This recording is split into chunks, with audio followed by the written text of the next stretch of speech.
पुराणों में मल्लिकार्जुन ज्योतिर्लिंग से संबंधित कथा इस प्रकार है। एक बार शिव पार्वती के दोनों पुत्र कार्तिकेय और गणेश विवाह के लिए आपस में कलह करने लगे। कार्तिकेय का कहना था कि वे बड़े हैं, इसलिए उनका विवाह पहले होना चाहिए, किंतु श्री गणेश अपना विवाह पहले करना चाहते थे। इस झगड़े का फैसला कराने के लिए दोनों अपने माता पिता के पास पहुंचे। उनके माता पिता ने कहा कि तुम दोनों में से जो कोई इस पृथ्वी की परिक्रमा करके पहले यहाँ आ जाएगा, उसी का विवाह पहले होगा। शर्त सुनते ही कार्तिकेय जी पृथ्वी की परिक्रमा करने के लिए दौड़ पड़े। इधर स्थूल का श्री गणेश जी और उनका वाहन भी चूहा। भला इतनी शीघ्रता से वे परिक्रमा कैसे कर सकते थे? गणेश जी के सामने भारी समस्या उपस्थित थी। श्री गणेश जी शरीर से जरूर स्थूल हैं, किंतु वे बुद्धि के सागर हैं। उन्होंने कुछ सोच विचार किया और अपनी माता पार्वती तथा पिता देवादि महेश्वर से एक आसन पर बैठने का आग्रह किया। उन दोनों के आसन पर बैठ जाने के बाद श्री गणेश ने उनकी 7 परिक्रमा की, फिर विधिवत पूजन किया। इस प्रकार श्री गणेश ने माता पिता की परिक्रमा करके पृथ्वी की परिक्रमा से प्राप्त होने वाले फल की प्राप्ति के अधिकारी बन गए। उनकी चतुर बुद्धि को देखकर शिव और पार्वती दोनों बहुत प्रसन्न हुए और उन्होंने श्री गणेश का विवाह भी करा दिया।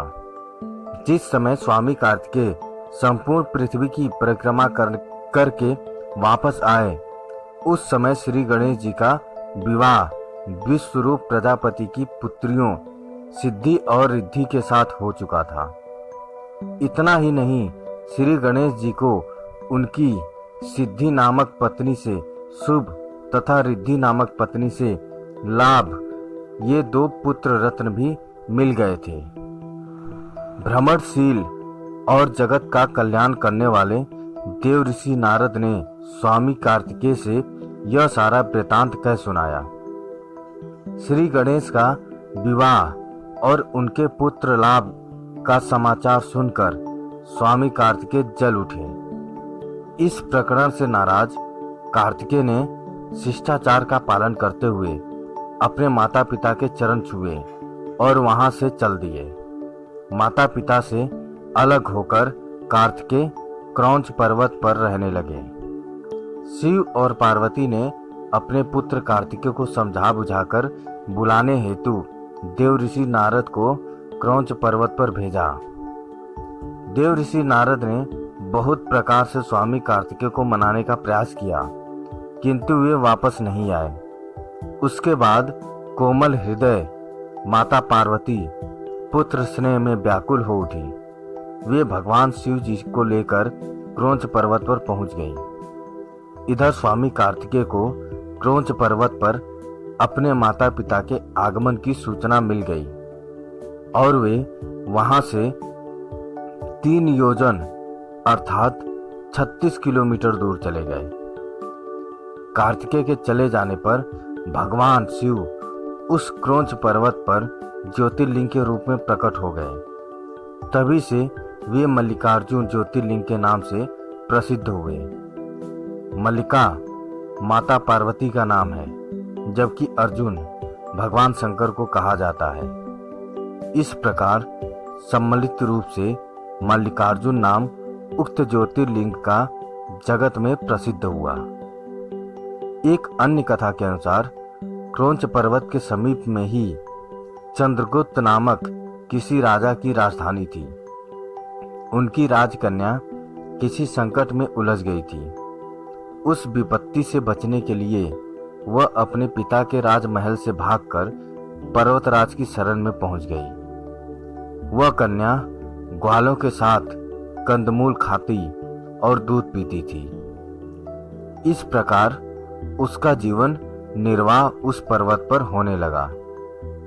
उस कन्या के पास एक श्यामा गौ थी जिसकी सेवा वह स्वयं करती थी। उस गौ के साथ विचित्र घटना घटित होने लगी। कोई व्यक्ति छिपकर प्रतिदिन उस श्यामा का दूध निकाल लेता था। एक दिन उस कन्या ने किसी चोर को श्यामा का दूध दूहते हुए देख लिया। तब वह क्रोध में आग बबूला होकर उसको मारने के लिए दौड़ पड़ी। जब वह गौ के समीप पहुंची तो उसके आश्चर्य का ठिकाना न रहा, क्योंकि वहां उसे एक शिवलिंग के अतिरिक्त कुछ भी दिखाई नहीं दिया। आगे चलकर उस राजकुमारी ने उस शिवलिंग के ऊपर एक सुंदर सा मंदिर बनवा दिया। वह प्राचीन शिवलिंग आज मल्लिकार्जुन ज्योतिर्लिंग के नाम से प्रसिद्ध है। इस मंदिर का भली भांति सर्वेक्षण करने के बाद पुरातत्ववेत्ताओं ने ऐसा अनुमान किया है कि इसका निर्माण कार्य लगभग 2000 वर्ष प्राचीन है। इस ऐतिहासिक मंदिर के दर्शनार्थ बड़े बड़े राजा महाराजा समय समय पर आते रहे हैं।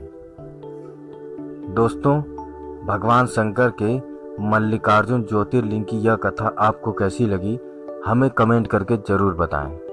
अगर अच्छी लगी तो शेयर करें, सब्सक्राइब करें और लाइक करें। धन्यवाद।